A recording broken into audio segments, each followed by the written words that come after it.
خوروي ګن خورول خوکار دې ډیر وران ګن خوروي ګن خورول خوکار دې ډیر وران راځي ملګرو کې صفای دانم ایمان راځي ملګرو کې صفای دانم ایمان.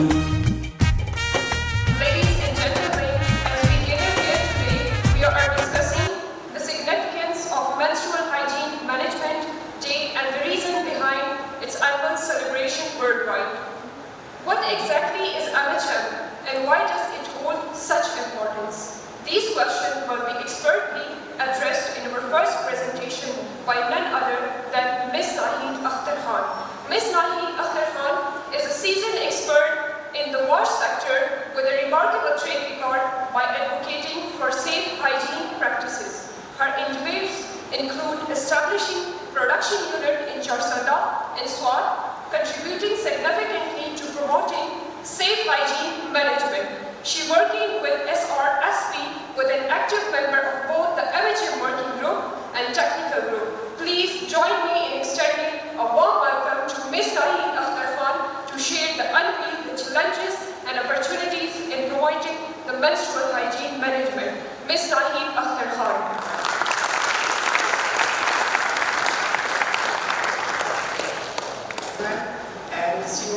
Guest, Assalamualaikum. I'm Nahid Akhtar Khan and I'm working with Southern Urdu Sport Program.